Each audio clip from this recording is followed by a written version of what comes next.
If you've ever had this feeling that something was terribly wrong with the world that we live in, but you couldn't figure out just what it was, then you've come to the right place. Secret societies, mystery religions, and the Illuminati have been controlling our reality since the beginning of time.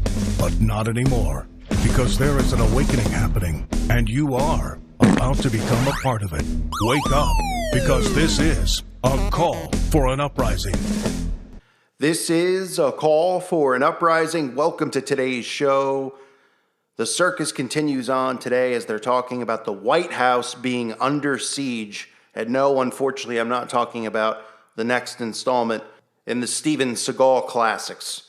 We're talking about protests trending worldwide on Twitter right now, deliberately, of course, DC Blackout. And where are the protesters? People claiming that protesters vanished like a fart in the wind in the middle of the night. That power outages were happening, that the internet was down, all sorts of stuff, even though it's not being reported by the mainstream media. Now, this is obviously something that they can easily take and claim as fake news to bring more censorship online if something comes of it. But what we're hearing now is that Donald Trump was taken into a bunker. We have a lot of predictive programming going on. We have the left versus right divide hitting new heights that we've never seen before. Literally, where they're hinting at the threat and the possibility of something happening to Trump. Every celebrity you can possibly name has come forward and talked about change, right? Well, what is the change that they're talking about? The change they're talking about, martial law, that police need to be step aside and let the military come in. Oh, of course the police will do it because they're all Masons and they'll all do what they're told. Then you see women, this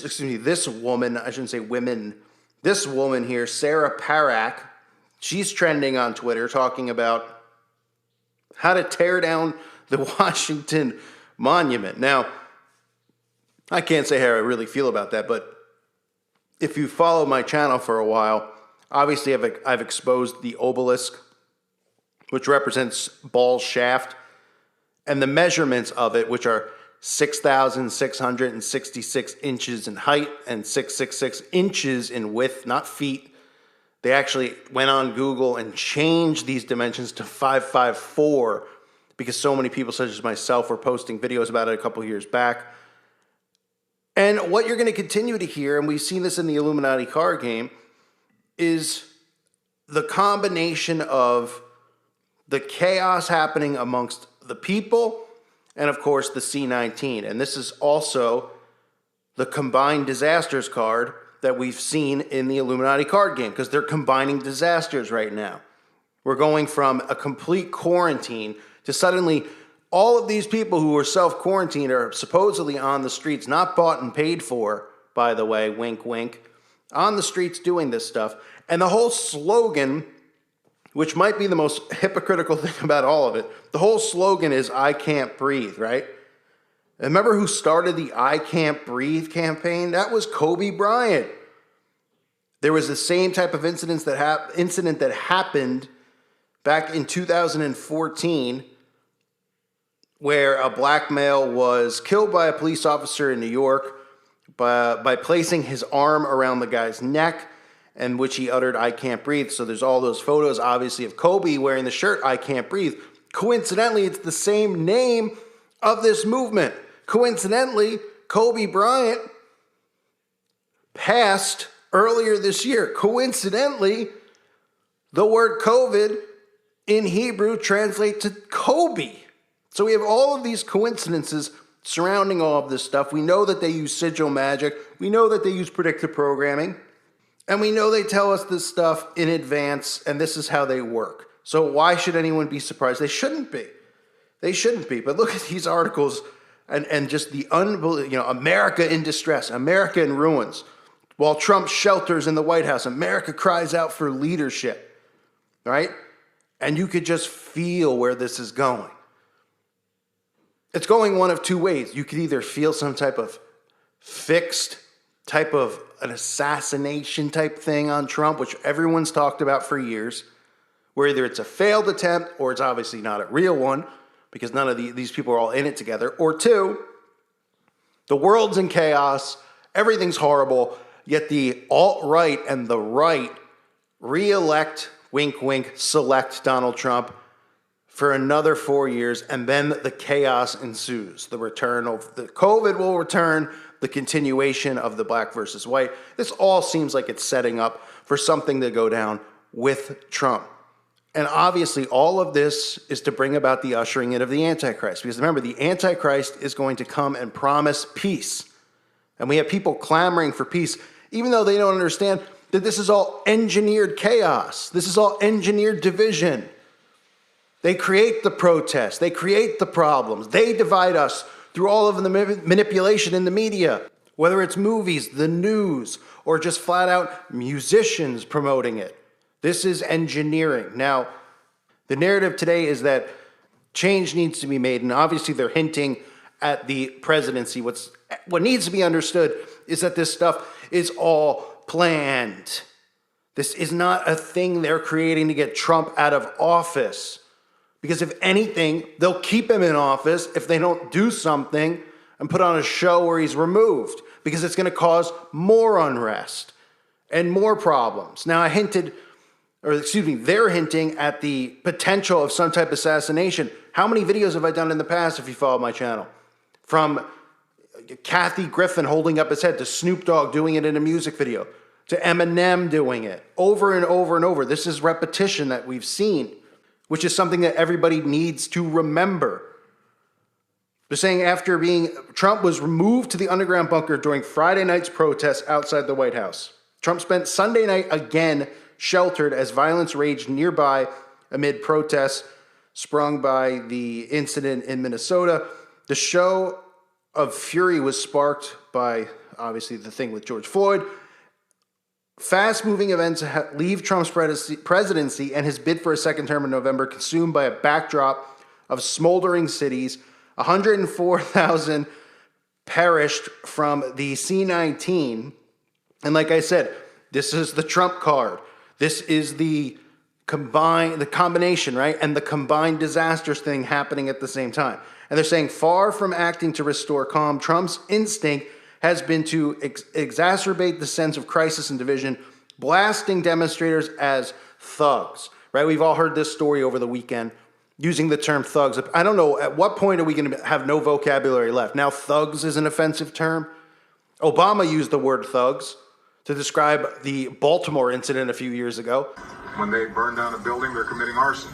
So you've got some of the same organizers now going back into these communities to try to clean up in the aftermath of a handful of protesters, a handful of criminals and thugs who tore up the place. So is there a catch-22? This is how dumb people are. They don't even look at this stuff and go, yeah, they're really conspiring to divide us, right?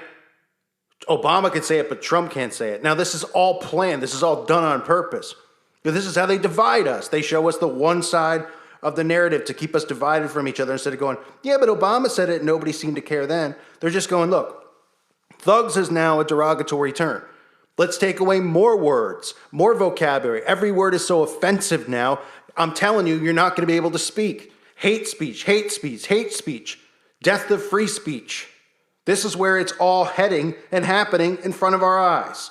So don't be surprised amongst this, where all these people, and again, the ironic thing is they're in states where you can't even get a haircut yet, but everybody is out in arms, side by side, shirtless, no mask, which is fine by me as far as, no masks and not social distancing. But they're going to use this to tie everything back in and say there's, the potential phase 2 that we discuss happening in the winter is happening now in the summer, because they clearly want martial law in place. That's pretty evident. That they were attempting to do that in the first place with the C-19. They were bringing in tanks in certain states, and that slowed down. They looked at the data. They saw that people weren't buying it. People were going out and doing what they wanted anyway, even though places were closed, so they were stuck doing whatever, but they didn't want to stay quarantined in their homes. So here's another way, right? Here's another perfect way.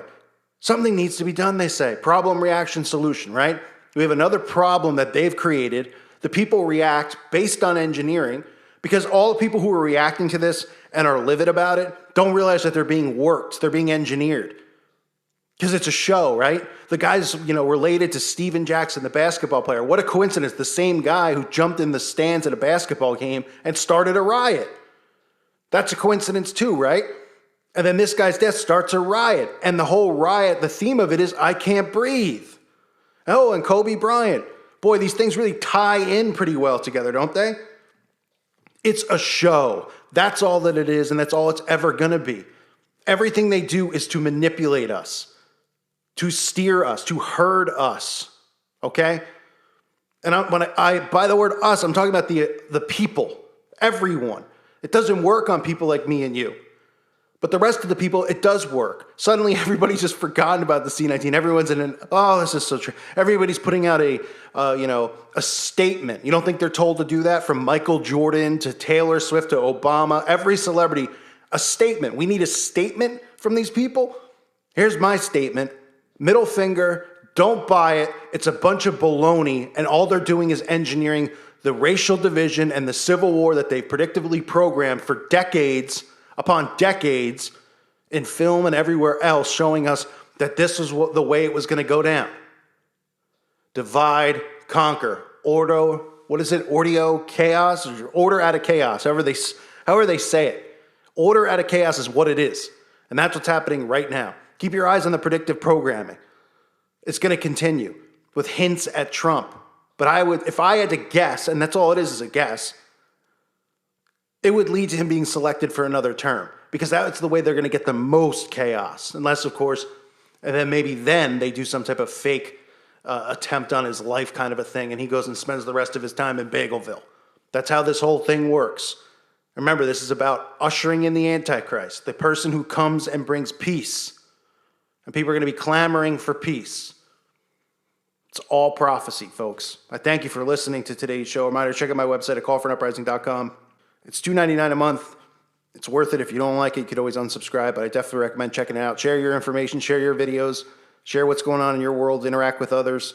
It's a good place, good forum. You can direct message people, have a live chat. So always talking about the truth and what's going on in the world and sharing information, because sooner or later we're not going to be allowed to share anything. I thank you again for listening to today's show. God bless all of you and your families.